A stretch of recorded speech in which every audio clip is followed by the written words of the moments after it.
It literally means nothing that now. Like literally means zero because the only way it means anything is if Alabama loses their next game, which they're not going to do. It's going to take us to your third and final low, Kelcey. What are we looking at? Auburn fans. Oh, this one hits you home. You're not even ripping this Band-Aid off real quick. No, yeah, I'm just gonna say I'm sorry. Auburn fans have had so many years of hope and demise.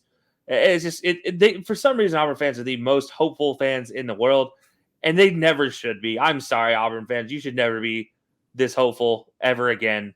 Bo Nix broke his ankle and played 3 quarters with a broken ankle instead of putting in JT Finley, who is a very viable quarterback, and then they get beat by 43. Or get beat by giving up 43 unanswered points.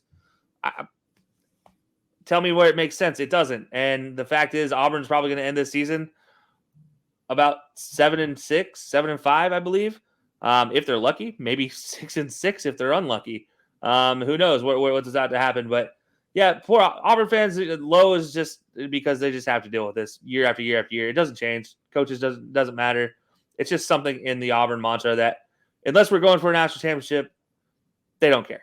You basically took a whole lot of steam out of the Iron Bowl right there. I mean, damn, guy.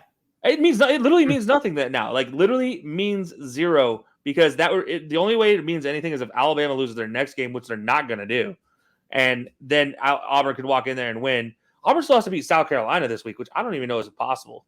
So, like, we'll see. We'll have to see. But right now, Auburn fans, I'm just sorry. That's why you're on my low is because I'm sorry we have to go through this together.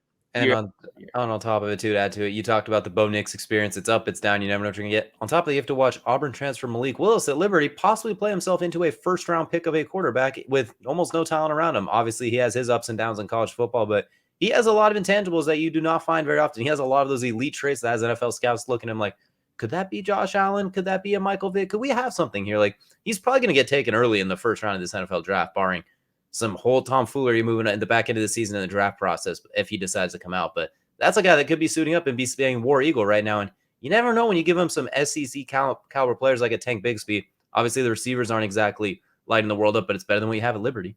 Look, I'll say this. He is my number 1 quarterback going into the draft cycle right now. We'll see what happens with workouts. So that tells you where I'm at with him. He is obviously, I've been a long-time fan of Malik Willis, and Auburn did him dirty. And then we'll just leave it at that. And again, Auburn fan, this is again, I'm just going to say I'm sorry.